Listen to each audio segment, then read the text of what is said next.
मोहम्मद रफी की 100वीं वर्षगांठ, एक मनोरंजक किस्सा।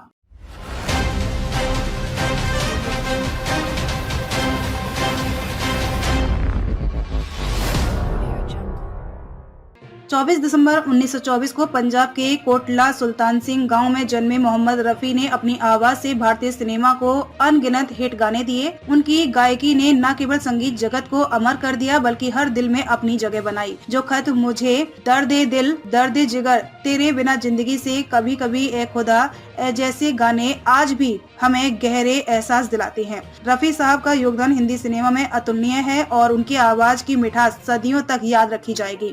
मोहम्मद रफी एक साधारण और दरियादिली इंसान थे। उनका दिल हमेशा बड़ा था और वे हमेशा दूसरों की मदद करने के लिए तैयार रहते थे। रफी साहब की सादगी और सौम्यता के कई किस्से मशहूर हैं। इस लेख में हम एक दिलचस्प और मनोरंजक किस्से का जिक्र करेंगे जो उनकी दरियादिली और मृदुलता को बखूबी दर्शाता है। रफी साहब और फिल्म निर्माता का किस्सा। एक बार की बात है जब मशहूर फिल्म निर्माता निर्देशक नदीम शाह अपने एक बड़े प्रोजेक्ट की शूटिंग के लिए मुंबई में व्यस्त थे। इस फिल्म में उन्हें एक बेहद सुलझी और प्यारी रोमांटिक गीत की आवश्यकता थी, जिसके लिए उन्होंने मोहम्मद रफी का नाम लिया। इस गीत के बोल भी बड़े ही दिलचस्प थे, जो खास तौर पर लव और दर्द को जोड़ते थे। शूटिंग के दौरान नदीम शाह ने मोहम्मद रफी से गाने की रिकॉर्डिंग के लिए संपर्क किया। हालांकि रफी साहब का शेड्यूल बहुत ही व्यस्त था, फिर भी उन्होंने तुरंत हाँ कह दी। जब रफी साहब स्टूडियो पहुंचे तो निर्माता को लगा कि शायद उन्हें किसी स्टार की तरह चौंकाने वाली मांगे होंगी, लेकिन रफी साहब बिल्कुल साधारण तरीके से आए। वे हमेशा बिना किसी झंझट के काम करते थे।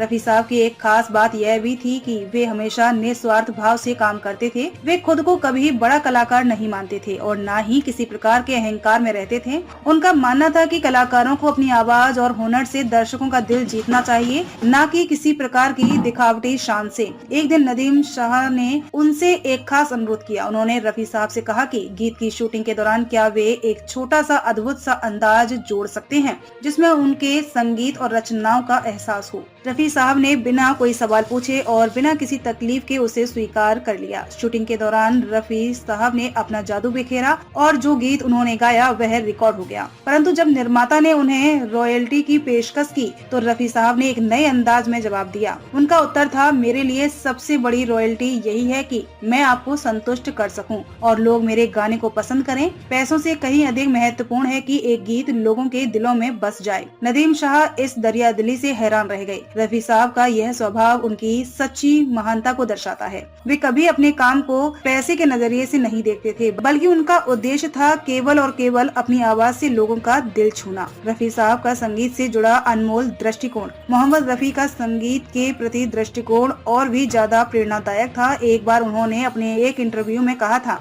संगीत में कोई जाति, धर्म या देश नहीं होता है, यह सिर्फ दिल की आवाज होती है। अगर दिल से गाया जाए तो वो हर किसी के दिल तक पहुंच जाता है। रफी साहब के बारे में यह कहना गलत नहीं होगा कि वे हमेशा अपने दर्शकों को अपने संगीत के माध्यम से एक विशेष संदेश देना चाहते थे।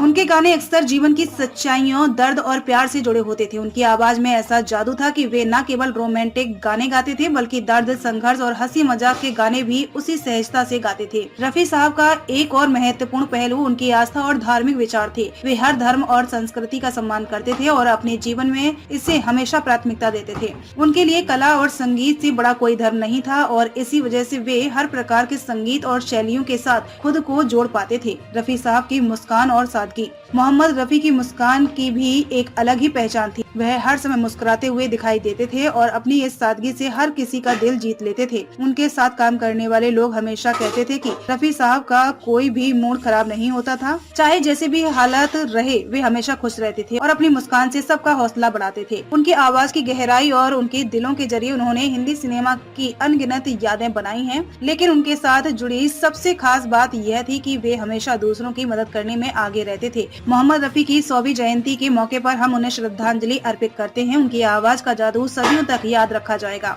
मोहम्मद रफी की जयंती हमें यह सिखाती है कि कला केवल दिखावे का नाम नहीं बल्कि यह एक माध्यम है जिससे हम इंसानियत और दरियादिली का संदेश देते हैं। रफी साहब की यह विरासत हमेशा हमारे साथ रहेगी और उनकी गाई हर एक धुन हमें जीवन के हर पहलू को महसूस कराएगी।